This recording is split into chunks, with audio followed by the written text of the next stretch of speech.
a special guest at the tavern today. You've seen her on Ignite Wrestling and on AEW, the king of pro wrestling, KILYNN King. How are you? I am good. How are you guys today? Awesome. It's Doing great to great. have you here. Thanks so much for stopping Thank by. you. Thank you. Yeah, let's get right into it. You know, you're pro wrestling, but everything has a beginning. How was the early fandom for pro wrestling for you? Who were your guys growing up? What wrestlers did you gravitate towards? And how did that fandom start for you? So wrestling for me, all accumulated with my brothers. I have 5 brothers growing up. Yeah, I'm one of 2 girls in my family, and I'm the youngest. So wow. Yeah, so a lot of my brothers were very much into wrestling. And so that was like the one time of the day where we would all just sit still, be quiet, and get along. And we would just watch wrestling together. And yeah, so for me, that's where it all started. I think I bonded with my brother Lucas over it the most because he's like hardcore, like he would throw fits if the wrestling matches didn't go his way. Like that was his attitude towards it. So like I would be like, yeah, what he said and all that stuff.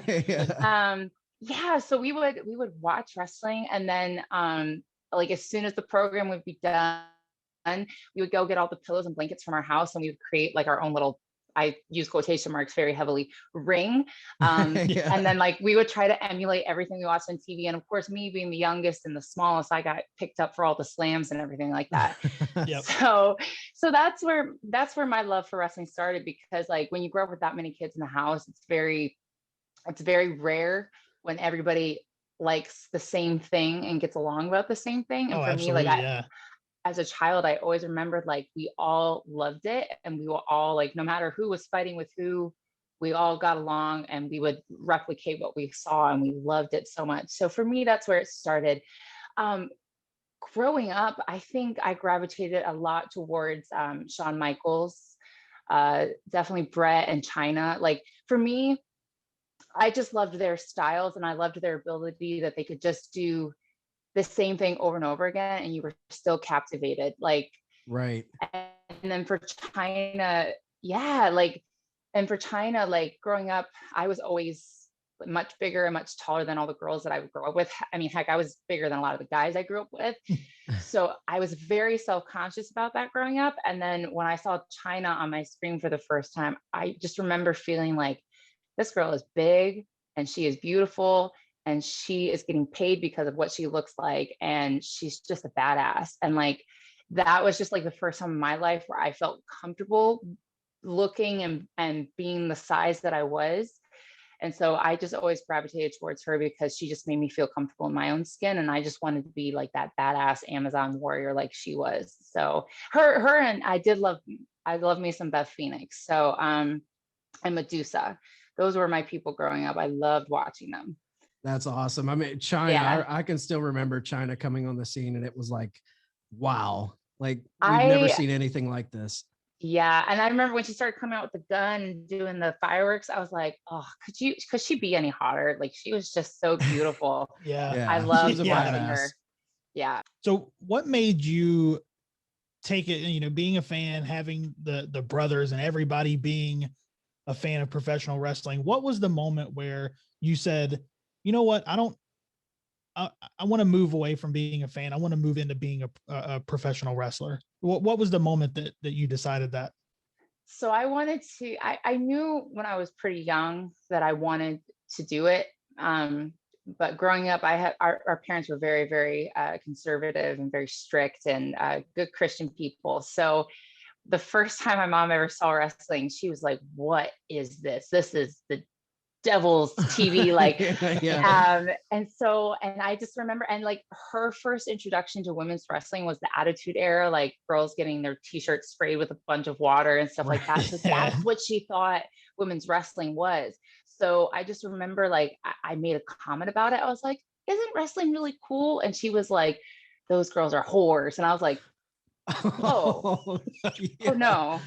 So for a long time, I stayed away from it. I was like, all right, mom doesn't like this, and I want to be respectful to my mother, so we won't do that.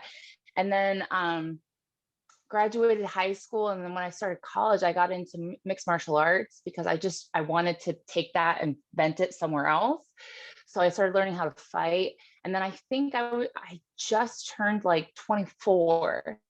And I remember I was sitting in a classroom. I couldn't tell you what class it was because it feels like forever ago, but I was sitting in there and I was just thinking about wrestling. Like I just watched something the night before, and I started to realize that like I was in my desk, like sweating and like shaking because like I couldn't get the thought of wrestling out of my mind, and I couldn't stop imagining it being a part of my life. And I just remember like I got home from school that day and I just looked at my parents and I said, I'm going to be a professional wrestler. I don't want to be in school anymore. And then so after, I mean, they weren't crazy happy about it, but I felt that relief. I was like, I'm making the right choice. I'm making the right choice for me. Like this feels right. And it's crazy how the universe worked because like I immediately started working like 3 jobs. I saved up a bunch of money. And then all of a sudden my brother, who used to live in Florida, which is where I went to learn how to wrestle, I just had this instinct, like, I need to go to Florida to start this journey. So I started saving up. And then my brother used to live in Florida after he got on the Marines. And so when he was living at home with us at the time, and he was like, you know what? I kind of want to move back to Florida too. I got some friends back there who I miss a lot. So I'll save up with you and I'll move with you. And then my other brother, Lucas, the one that I bonded with over wrestling the most, when he realized why I was saving to move to Florida, he's like, oh, that's dope. I'm going to save and move with you too. So yeah. So like all these things started happening. So we finally saved, we found a house, we moved. And then literally like a week after we moved, because I graduated out of Team 3D Academy from Dudley Boys and Billy Gunn. And then I also trained under John Cruz and Jay Rios. And like a week after we moved to Florida, I had no idea what I was going to do. I just knew I had to move to Florida. I found a gym that was like a mile down the road from my house. And at this gym, I found a trainer, and she looked at me and she's like, they just happened to have a boxing bag in this gym. So I was like, I'm going ham at it, training. And she looks at me and she's like, you're an athlete, you're training for something, aren't you? And I smirked at her and I was like, yeah, I'm trying to become a professional wrestler. And she's like, that's crazy. One of my clients is a professional wrestler. And I was like, get out of here. And she's like, no. He trains over at the school, Team 3D Academy with the Dudley Boys. And I'm like, oh, I freaking love the Dudley Boys. Yeah. She's like, yeah. She's like, I'll hook you up. He's a cool dude. So I meet like, you would think like, never met the guy, stranger danger, don't like rendezvous with this dude. But I'm like, yeah, no, I should do this. So I met the dude at the gym of all places. And he was like, yeah, I'll take you there next week. And I'm like, cool. All right, we're doing this. So sure enough, I hop in a car with this dude. I drive to school. I meet Bubba, and he pulls me in the office and he gives me the rundown. He's like, this is what it takes. This is what you got to do. This is the mindset you have to have. And I'm like, all right, cool. And then he gave me the prices and I was like, whew, I cannot afford that. And then I think it was like 2 or 3 weeks later, they were having a sale. So it was like, if you pay this much up front, you get a year free. And I'm like, how crazy is that? I have that amount of money. So I gave it to them. And then I started training there, and I was there for about 2 years. And I was just like, it's like the moment I moved to Florida, it was like bing, bang, boom. All these things started happening. And the universe was like, yeah, no, you made the right choice. Here you go. We're going to help you out now. So That's so awesome. It sounds very serendipitous. Like everything just fell into place. Yeah, it really, really was. And then of course, like, I think it was like 3 months after I started at the school, D-Von had just started working full-time with WWE again. So they needed somebody else to come in on certain days to help train. And that's when Billy Gunn started training at our school. And I just bonded with Billy like right away. Like I remember he walked in the door and so many people were like shaking. They were so scared of him. And I was kind of scared at first too, but then like 2 minutes after listening to him talk, I was like laughing my butt off. I'm like, this dude is awesome. I think he reminds me of one of my uncles from when I was growing up. And I just got his personality, and I'm like, he's not serious about half the stuff he's saying. He's a goofball. I love this dude. And so sure enough, I bonded with him. And then he kept a close eye on my training, and then a year or so later, and now I'm there at AEW with him. So it's all crazy how the dots connected. And So that's how I got into wrestling. That's such a cool story. And, you know, being that it happened so quick and, you know, within a few weeks, you're sitting in Bubba Ray's office. Like, how intimidating is it to be sitting across from him that quick into your journey? Well, first of all, this is Florida in like, I moved to Florida in July. Yeah, because I remember it was July 4th when we crossed into Florida because all the fireworks were going off. So it was midsummer. And then like the building, they've moved since then, but the building that we used to be in, it had no AC. It was this little hole in the back of this really old school powerhouse gym. All you have are fans. And in his office, there wasn't a fan. So he pulls me into his office. It's like it's like July or August. And the guy who brought me to the school was like, hey, look nice, dress nice, and come to impress. And I'm like, all right, cool. Well, I was so broke at the time. The only nice clothes I had was like this pencil skirt and this blue sweater top. So I'm like, all right, I'm wearing this outfit. I look great, but it's so hot. So I go into his office and I'm already drenched in sweat. And I'm sitting there like trying to fix my skirt. And he's like, what, you nervous? Why are you fixing your skirt? Why are you doing that? And I'm just like, no, sir, I'm sorry. It's just really hot. So yeah, it was definitely, it was very scary. But now that I look back at it, I'm like, how cool is that? Like, just that moment, just like of all the people who could have given me that pep talk, because he's just, when Bubba talks to you, he doesn't hold back. He tells you how it is. I'm like, all the people who gives me that pep talk, that was the person I needed to hear it from, because if somebody would have bullshitted with me and tried to like sugarcoat it for me, who knows where it would have gone, you know? Right. Yeah. You talk about Billy Gunn was intimidating. Bubba seems like a super intimidating guy to he's hilarious. He's hilarious, but like he can scare the crap out of it. I remember like the first time I learned how to take a backdrop was by Bubba, and he was he was like, is anybody scared to take this move? And I stupidly raised my hand, and he was like, why are you scared? And I said, well, sir, I was like, in all the sports I've ever done, I've always been the big chick, so I've never had to be lifted. So the idea of somebody flipping my body up high in the air is kind of scary. And he's like, all right, cool, I'm going to give you a backdrop. You're never going to be scared again. And I was like, what? So he taught me how to do it. And then he's like, all right, now I'm going to make you go as high as you'll ever go. And he threw me. I swear to God, I pooped my pants that day. Like it was, but he was right. I was never scared to take a backdrop after that, because he got it out of me. I've always heard him talk about Team 3D training and how I believe they have like a motto, new school tools with old school rules or something like that. And I know they're really big on psychology. So when you're starting out, you hear a lot of the stories about, you know, taking the back bumps and hitting the ropes and all the pains of getting your body calloused to that sort of thing. But talk about the psychology and the early days of kind of learning that. And, you know, what was harder for you in the beginning, the ring psychology aspect of it or the physical aspect? So I was fortunate enough that like growing up with that many brothers, you kind of just follow their lead. And, you know, if they play a sport, you play a sport. So growing up, I always wanted to be closer to them. So I would just play whatever sports I could get my hands on. And then thankfully, when I trained in martial arts, it was like all my martial arts training led into wrestling. So I kind of already learned how to like, to bump and all that stuff, like not in the ring, obviously, but just in the grappling aspect and all that stuff. And I'd already learned how to do some of that stuff. So that part wasn't as overwhelming. But the psychology part definitely was, like, just because growing up, like playing, no matter how many sports I played, like I never learned how to flip my body and how to jump off of things and, you know, stuff like that, things that your body naturally doesn't want to do. So that part of it was really scary for me. I remember like when the first flip bump I ever learned how to take was the hip toss.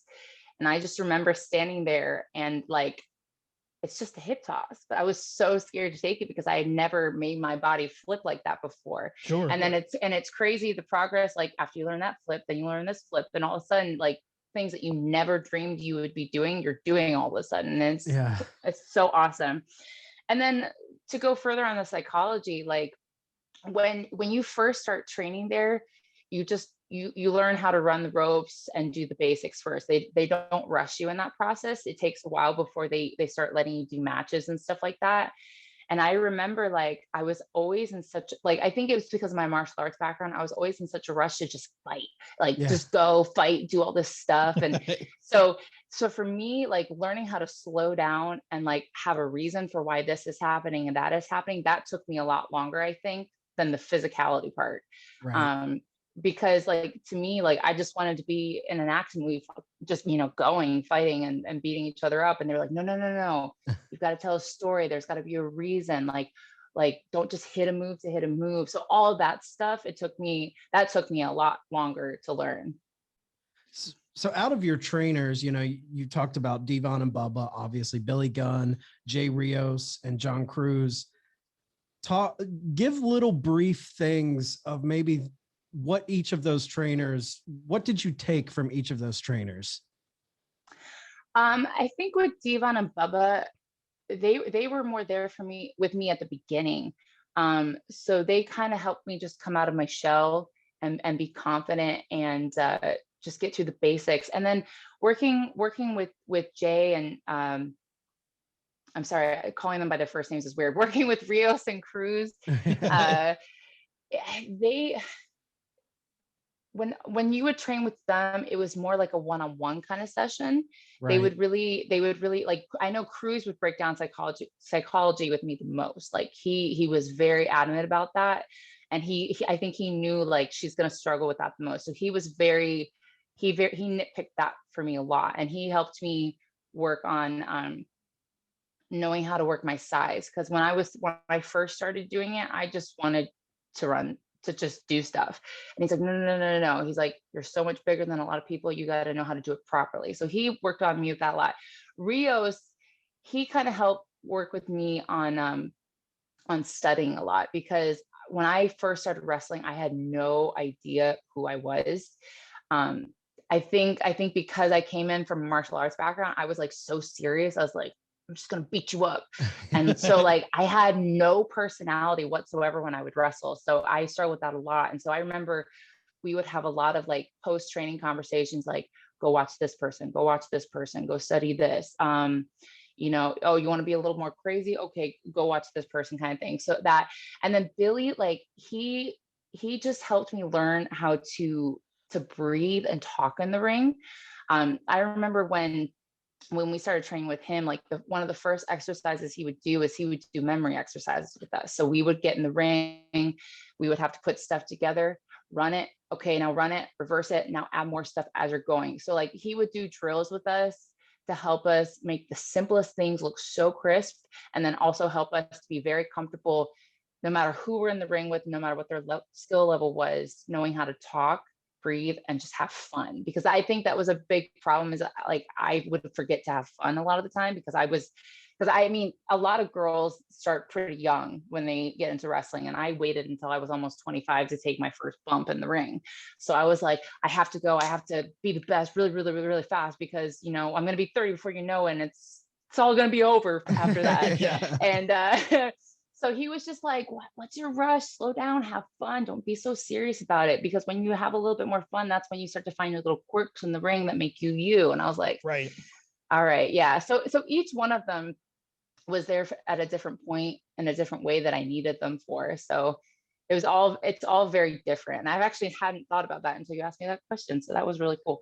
Now you mentioned that, earlier in your career, you were the queen of crazy. And is that something that came out of that, Billy helped you with, or did somebody there help you with that, or was that on you? So that was actually, that happened with Cruz. I was having a match with him at school one day, and he was like, we're going to call it on the fly. Don't think, just go. And I'm like, okay, cool. Let's do it, bro. And I think I was just like, so, because I didn't have to think about anything, I just started being really weird and like quirky. And it also probably helped that I was working like 2 jobs at the time, barely sleeping, and then going straight from my job to training with no Oh, sleep yeah. whatsoever. So I was Yeah. just like, I was loopy, slap happy, all those words combined into one little bowl. And yeah, so between that and then just being like, what the hell are we doing? Like, I just started being like really, really weird. And when we got done with the match, I remember like the people that were there with us in training that day, they were laughing so much. They were like, what the hell is wrong with this girl? And that was like the first time I'd had a match where people were reacting because they wanted to, not because they were like, oh, yay. Just, Right. you know, that natural force of habit. You've been to enough wrestling shows, like, oh, this is the part where we're supposed to clap kind of Sure. thing. Yeah. Like they were reacting because they wanted to, not because they felt like they had to. And I was like, oh, this is really cool. There's something here. And then I remember post-match, Cruz came up to me and he's like, you were like a crazy ex-girlfriend almost. He's like, I would keep playing with that. He's like, there's something there. And I was like, all right, cool. So I think it was like 2 or 3 months later, it was like post Easter. I was at Target with a buddy of mine and I was walking through the kids section. I forget why I was walking through the kids section, but there was a clearance section for the Easter stuff. And there was this little bunny rabbit sitting on the shelf. And I just walked past it and then I like reversed myself. And I was like, I don't know why, but I feel like I have to buy you. You know, I'm 28. I definitely need a stuffed rabbit. It's cool. So I bought this Absolutely. bunny Why not? rabbit. Yeah, I bought this bunny rabbit and I brought it to school with me. And Cruz looks at me and he's just like, why do you have a stuffed animal with you at wrestling school? And I was like, I don't know, man. We'll find out. And so I slowly just started using it. And I think like I don't use it anymore, obviously. You've never seen it at AEW, but I think at the time it was that this little vent that I needed to put all my nervousness into and just slowly find my confidence with, because I would bring it out, I would talk to it, like I put it in a corner. Sometimes I'd use him as a weapon. I even had one match where he was like my tag team partner. Yeah. And he like, do you know who Chuckles the Clown is? I think he's working with Ring of Honor right now. Yeah. Yeah, he's amazing. So some of my best matches, like practice matches, were with him. So we had this match where like it was a 2 versus 1 match against him. And at one point I make the hot tag, I get the bunny in, and Chuckles just grabs this bunny and he's taking bumps with it. And then we ended up hitting this double, or Chuckles like knocks me off the apron at the end of the match, and then the bunny pops up out of nowhere and Hurricanrana's him, but we called it the Bunny Rana. And then so he did that, and then I hit the splash on him after the Rana, and then the bunny and I pinned him together 1, 2, 3. It was great. It's just stupid stuff like that just helped me be less serious and loosen up, and it was just what I needed at the time. But then Billy came up to me one day and he's like, I get why you're using the bunny rabbit. He's like, but you need to stop. And I looked at him, I'm like, what? And he's like, you need to stop. He's like, I don't think you need it anymore. And I was like, okay, why? And he's like, because I hate the bunny rabbit. It just doesn't fit you. Get rid of the bunny. I was just like, all right, Billy, I trust you. I'll get rid of the bunny. So sure enough, I was okay without it. But yeah, that's where the Queen of Crazy kind of stems from. And I still feel like she's still in there a little bit. Like you'll see her sometimes, but yeah, no, it's more the King now, kind of going for a feminism thing with that one. So That's awesome. Yeah, that's really cool. Yeah. So how did your involvement with AEW start? Like what got your foot in the door? All of that good stuff. So when COVID happened, AEW set up camp in Florida, and I wanted to reach out to Billy and get involved, because obviously like all the bookings I have for the next 5 months were gone.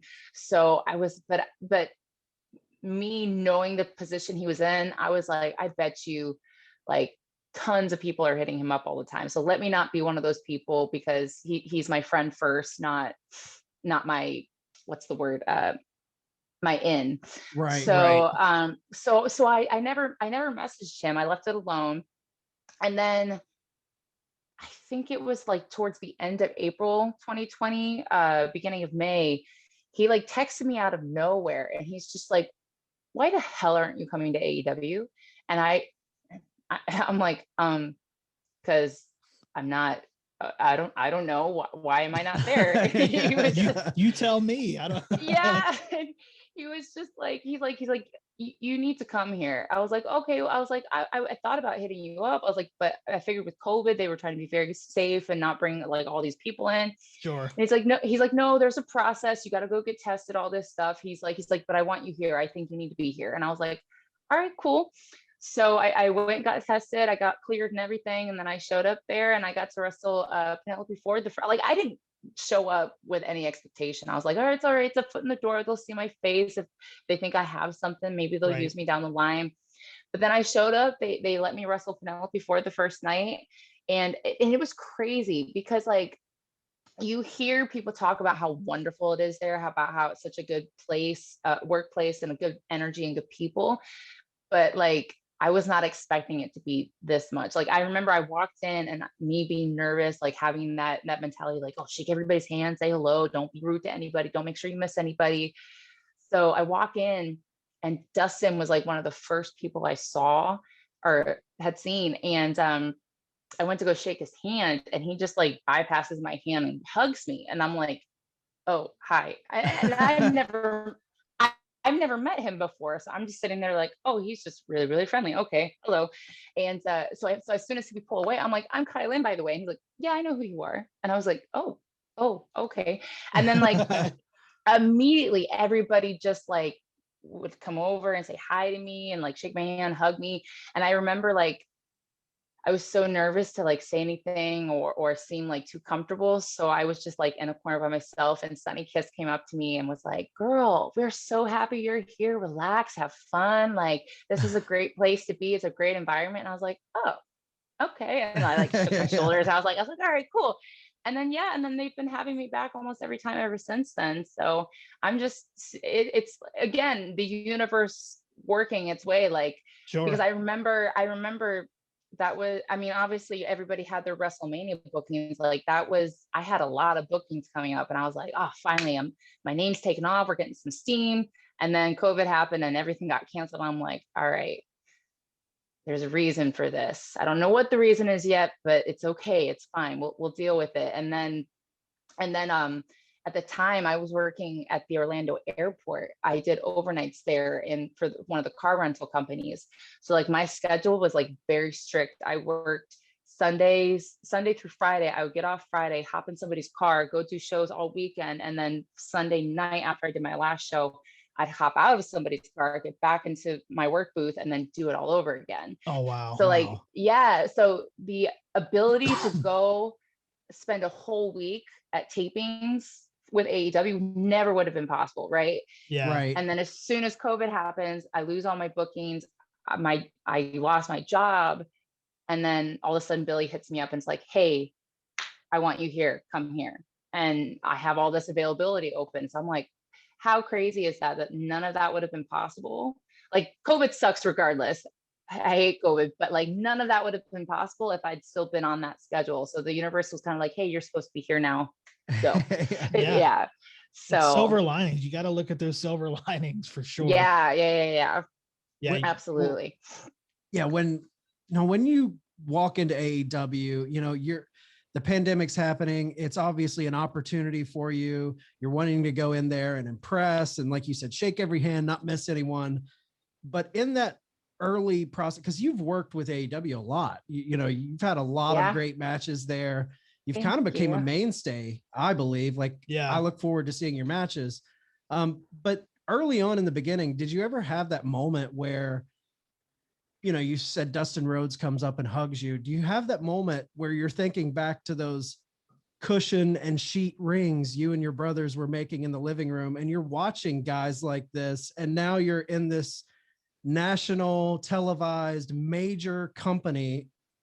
Do you have those kind of stop and smell the roses moments early on? I think so. I mean, I would say like 90% of the time I'm always in work mode. I'm very different when I'm at tapings compared to how I am at home. Like when I'm at home, I'm a bit of a lazy butt. Like I don't I go train, I go do my wrestling, I go work out and all that stuff. But as soon as I get home, like, oh, loads of laundry need to be done. All right, cool. I'll get to it later. Like that's how I'm at home. But when I'm at tapings, like I'm going. I try to do as much work as I possibly can. Oh, you need me to do this? All right, cool. So there's been a couple moments where I haven't, there was a few hours where I didn't have anything to do, and I would just sit there and be like, how cool is this?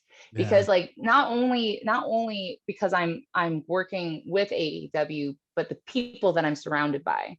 Right. Like I went from getting to train with Bubba and D-Von, Rios and Cruz and Billy, to now I'm around minds like Jerry Lynn and Dustin and Dean Malenko and Cody and all these people. Like Chris Jericho, MJF, like all these people that are there who have these crazy, amazing wrestling minds who get to like add to the info that's inside my head. That's the biggest thing that sometimes I forget, like how much I need to appreciate that. Because I remember there was one moment where I was just hanging out, like I get along really well with Jerry Lynn. And so we just had this moment backstage where we're just hanging out, talking about like workout routines. She's like, yeah, he's like, back then, this is what really helped me when I need to do this. And I just remember like mid conversation, I was like, I'm talking with Jerry Lynn about workout routines. This is really cool. This is really cool. Right. Like I didn't say that out loud, but I'm like all the moments to appreciate that. I just remember like I really appreciate that moment. I was like, this is so cool. And I texted my brother about it later. I'm like, you'll never believe what happened. And he was like, oh, that's so dope, man. Yeah. So I think I try to remember to appreciate like all the minds that I get to be around and not wasting that, because I think sometimes we can just be in that joke around mode and forget like I could learn something from this person. Let me think of some questions to ask them. You know what I'm saying? Right. It seems like there's, I mean, obviously a wealth of knowledge there. Yeah. Oh, yeah. Yeah, for sure. And now you have Paul White coming there too. So right. Dude, they kept that from us. Like I didn't know. Like that was a very well kept secret. Like when they announced it, I was like, wait, what? That was I'm actually so excited. Yeah, well, when it came through yesterday, when we saw it, someone sent us the graphic that said Paul White is all elite, and Chad sent a text back that said that's fake. I didn't believe it. I was like, that's fake. That's a thing that you have to worry about now, because fans have access to the graphics. Right. So they'll like make posts like, why isn't this happening? And why isn't this person all elite? And you'll be like, wait, what? And then you have to like trace it back to the source and be like, oh, okay, this isn't real. So like when that was my first reaction too. When I saw that, I'm like, that's not real. And then I went to the all elite page and it was there, and I'm like, oh, this is real. Same thing. I pulled up my Twitter feed and the first post was from Tony Khan, and I'm like, oh my God, this is happening. You guys, obviously we love the matches. That's what we come for. But even, I don't think it can be stressed enough how much all the wrestlers who stand around the ring during Dynamite, during this pandemic, has brought so much energy to the show. You can feel the fun that you guys are having, like Austin and Billy and all you guys. I was just about to say, speaking of the Gun Club, like, like Austin's pretty much like 70%, maybe even more than that of the cheering we do. Like anytime, because we're there for long hours. So anytime like we kind of like when we first start filming, like we're in it, we're going.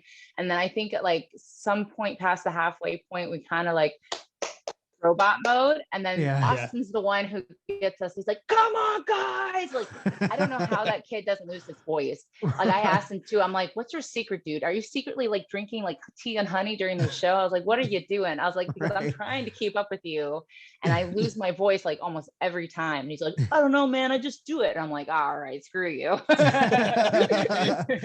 Now you've had like matches with Sheeta, Shanna, Britt Baker, Brandy Rhodes. You've wrestled Nyla Rose a few times, you know, Penelope Ford, even Abaddon, Diamante, Ivelisse. Out of all of those, like, what's one opponent in AEW that you feel like you took something from that match that stuck with you? Like, so you really learned something. So I would actually have two answers for that question. The first one, Serena Deebs. When I got to wrestle her, when I got to wrestle her, it was one of those things where it was like she made me step up, but at the same time, like I was absorbing so much from her just in the moment when we were going, like just action reaction kind of thing, like not doing the dance, but actually like feeling it kind of thing. Yeah. Yeah. And then she and her size is so much different than mine. But I remember like when we were working together, the like just things that ideas that she would give me, I'm just, how have I never thought of that before? But it was so meticulous to me and it helped me so much. Just as like registering like just for example, like throwing her in the corner, the way I throw her in the corner. Like I remember like when we were going over that, I was like, oh yeah, like, and it just made the world of difference. So just little things like that she would say to me, it just opened up my mind to a different way of looking at wrestling when we're putting it all together. Right. And then of course her technicality is She's unbelievable. She's She's so good. so freaking good. And then I would say the other match would be Big Swole. She's just got one of those what's the word? That strong ass mama vibe to her. She's got a swagger to her. Swagger. Maybe Yeah. that's the word I'm looking for. She's got a swagger. And I tell her this all the time. I'm like, dude, I look up to you so much. I was like, you're unapologetically you. I was like, you don't hold back. I mean, if you go on her Twitter, like she does not hold back. She says what's on her mind. She speaks her truth. And I was just like, that. yeah. And you get that with her in the ring though. Like it's not just like her personality, it's like infused into her wrestling too. So I remember like when we got to wrestle, the moment we locked up, I just felt her strength. And I was like, I need more of this. I want to experience some more of this. So those are definitely two that stuck out the most. That's and awesome. I would love to get back on the ring with Swole again. I think that'd be, I feel like we only scratched the surface of what her and I could do together. So I definitely want to get back in the ring with her. I think that's our next question is, who is somebody you would like to have another match with in AEW? Big Swole. Big Swole. Yeah, it's not just that too. Like I feel like her and I have a very similar outlook to what we want women's wrestling, especially in the AEW women's division, what we want it to become. And just like we don't have the exact same style, but I feel like our styles are pretty similar. And like we have the combination of being strong, but also being agile, also having some personality, telling that story. Like I feel like there's it's like that relationship where the relationship's so perfect because you have a lot of similarities, but you're not identical. Right. So yeah. I feel like that's the dynamic that Swole and I have. And so that's why I just want to get in there more with her and just pick her brain and see where we would go if we had more to do. Right. I love watching the women's division grow in AEW because with it being a new company and it's so strong. Yeah. And when they started, everyone was like, well, WWE's gobbled up all the great women's talent. And to watch this company build this division and week to week, seeing these new personalities come in, it's been a blast, I think. People, it has been a blast, and people can say what they want about the AEW women's division, but I'm there every week. I see the fire in their eyes and like the hunger that they have. Like, say what you want, but these girls are working and they're improving every single week. Like it's the moment we get to tapings, we're training our butts off. We're trying to learn about each other, understand each other, and get better and grow together. There's no like, this person's better than this person. We all just want to be one big, amazing whole. You know what I mean? Right. I was trying to find a better word to describe that. But yeah, I know, like, we're putting in the work and we want to just have the dopest women's division. And you feel that every week when you come in. Yeah. As a fan, just speaking for myself, I notice it. And I think a lot of fans notice absolutely. it. Like, yeah. Once you get outside of the angry Twitter world of just complainers and the fans notice the hard work. I mean, it's so obvious, and it looks like you guys are just having a blast. We are for sure. So what are your goals for the next 5 years? Definitely to get signed. I would love to be permanent there. For me, a lot of my wrestling so far has just been just like learning. Like I really haven't had that storyline yet. Because before I ever did wrestling, I did theater and stuff too. I forgot to mention that earlier. But yeah, in high school, I did a lot of theater. I did musical theater. I learned how to dance and stuff like that. So I love telling stories. And right now I've had a lot of matches and I've grown. My athleticism has grown and my abilities have grown. And I think my personality has grown too. And my being comfortable in the ring and knowing how to work any and all bodies. But I think the thing that over the next few years that I really want to happen is I want a little bit more of me to come out. I want to talk more in front of people. I want people to see the strength that I'm trying to exude to them, because that's how I've always been my whole life. I've always wanted to be like this Amazon warrior badass bitch. Yeah. And I feel like people have only gotten a teeny taste of that. So I want people to experience more of that. And I would love to be involved in some more storylines so people could see what I'm all about and what I can bring to the table. Cause I'm more than just an athlete. There's more to me. So I just want the world to see that a little bit more. That's awesome. Yeah, I can't wait to see Thank that. you. Well, we've had Me a lot of too. fun talking to you. And before we let you go, we do what we call our shoot sixer. And the shoot sixer, it's 6 questions where you just shoot straight with us, and it's not really rapid. It doesn't have to be rapid Oh fire. no. So I'm sweating. You just made me nervous. no, it's a lot of fun. These are the fun questions. All right, Okay. question number 1, the famouser or the 3D? Which finisher are you taking? Sorry, Billy, the 3D. Because I've done that move. I did that move with Leva at a show once, and it was so much fun. The 3D for sure. Plus, I hate taking butt bumps. So All right. So the Montreal screw job, whose side are you taking? I don't know. I call Switzerland on that one. Stay neutral. I get it. Yeah. All right, number 3. We've heard of wrestlers, hailing from Death Valley or parts unknown, but is there a better place to hail from than Painesville, Ohio? No. I mean, let's think about it. This is a real town. This is a real town that I was born and raised in, and it has the word pain in it. Yeah. Great. I think that's pretty dope. Perfect. I think that's pretty dope. I have And a lot of people who hail from the Ohio area always say they're either from Cincinnati or Cleveland. You never hear them actually say like other city names. So I think that's pretty unique. I have so family in no. Painesville. Do you really? Yeah. Yep. I have a cousin in Painesville. Yep. That's awesome. That's awesome. All right. So question number 4. How's Roger? He is he's actually pretty good. He stopped bumping. So he's missing an ear now.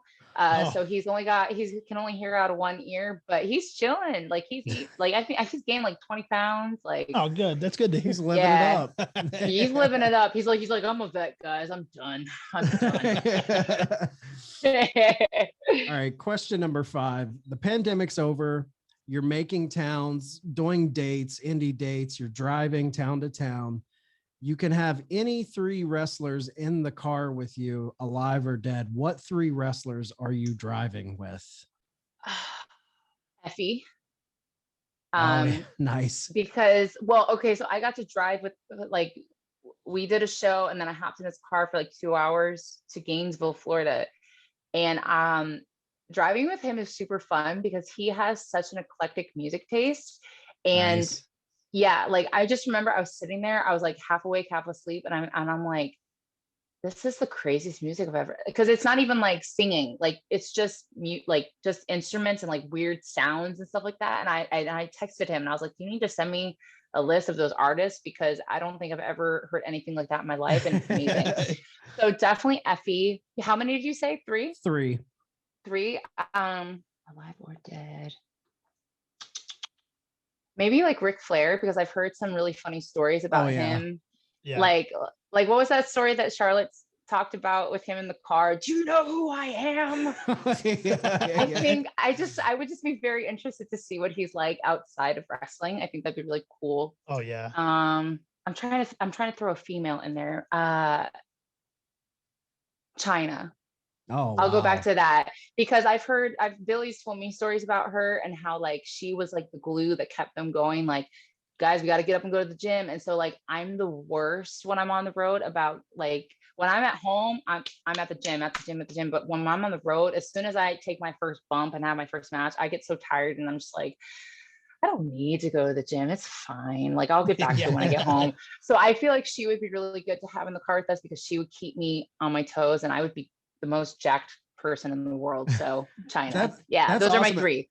I didn't even think of that. Like, as for Chyna being one of your favorites growing up and being trained by Billy Gunn, I bet you got a lot of cool stories and insight about her.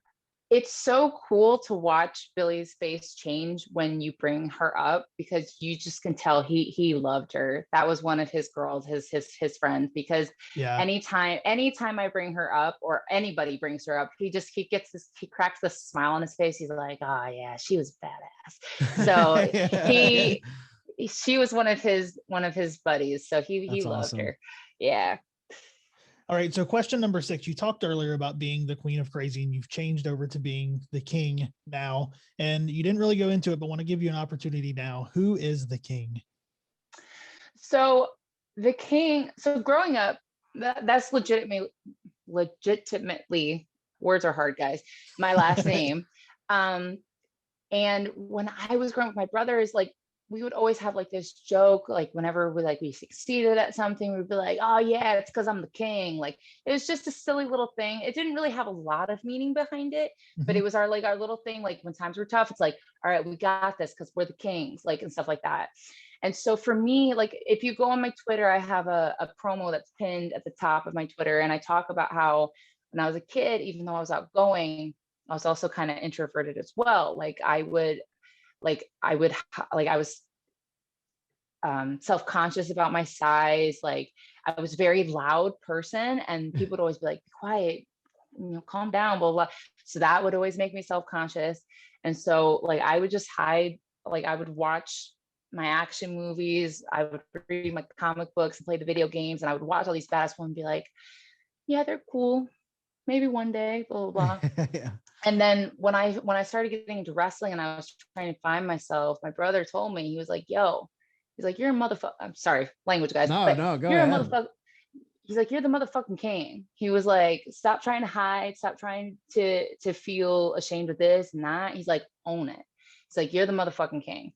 And that like resonated in my brain. I was just like, that is, I don't know why, but that's going to stick with me. That's going to be something. And then, coming into the 21st century, feminism is a huge thing. And so one day it just clicked in my brain. I was like, why am I calling myself the queen of crazy when I'm literally a motherfucking king? Like it didn't make sense to me. So that's why I told people, I'm like, stop calling me the queen of crazy. I'm not a queen, I'm a king. Because let's think about this. The queen's like, I'm sure there's some, I know Anthony Ogogo, I was trying to explain this to him and he's like, actually queens can be higher than the king if they're blah, blah, blah. He like started giving me this whole lecture. I'm like, let's not make this complicated. I was like, but in society's mind, a queen is lower in stature than a king. Right. If I intend to hold myself to the highest stature, if I intend to be the best at what I do, then I got to be at the top of the hierarchy, which means I got to be the king. So I was like, it's my last name. It's in my blood. I was raised with that name. And my mom always raised us with like the rules of the kings, like kings don't quit, kings don't cheat, all that kind of stuff. So I was like, it's been in my story for such a long time. And I don't know why I kind of kept it on the back burner. I was like, so from now on, I'm not a queen, guys, because I don't want to have some. I want to have it all. I want to be the best. That's what it means to be the motherfucking king. That's so awesome. That's great. You got to get Justin Roberts to say that when you come out now. The motherfucking right. Yeah. I don't know if Tony Khan will be a big fan of that. I don't know if he'll like that. Well, thank you so much. And before we let you go, tell everyone, where they can find you, plug your merch, anything you got. I make it pretty simple. Instagram and Twitter are both at KILYNN KING. I do have a Facebook, but I do not get on it that much because people are hella weird on Facebook. So yeah, I'm mostly on Instagram and Twitter. I update on there all the time. I keep people updated what I'm going to be doing, shows, events, all that kind of stuff. Right now I have merch on fullygimmick.com. There's like 2 different t-shirts designed that you guys can get. They're pretty cool. One of them is like a little cartoon version of me, and I have like the biggest eyebrows I'll ever have in my life. It's pretty awesome. And then besides AEW, my next upcoming show is with Mission Pro in Texas. Love Mission Pro. That's awesome. Yeah, I'm so excited to go there. And we're like all those ladies. Some of the girls like that are going to be at the show are people that I've wanted to meet and wrestle and just didn't have the opportunity to. So now we're all coming together. I'm very excited. That's going to be March 20th. And then there is a signing March 19th. So I will be at that signing along with like Nyla Rose, Holiday, and La Rosa Negra. Awesome. and Thunder Rose, of course. So we'll all be there. So that's what I have coming up. And then if you live in the Florida area, I train at Gang Girls Wrestling Asylum now in South Florida.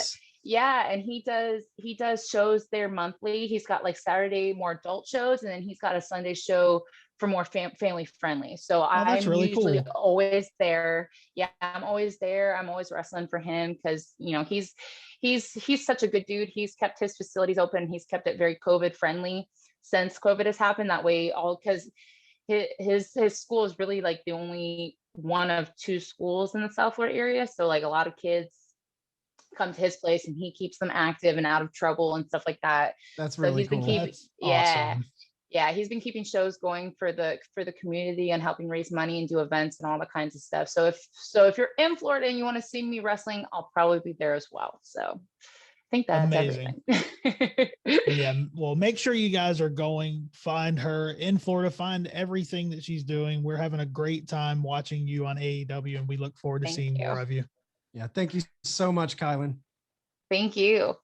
And also you always have a seat here. So if you ever want to come back, come back. I will. When we get this, when I finally get a storyline started, I'll come back and I'll give you all the tea. Yeah, let's do it. All right.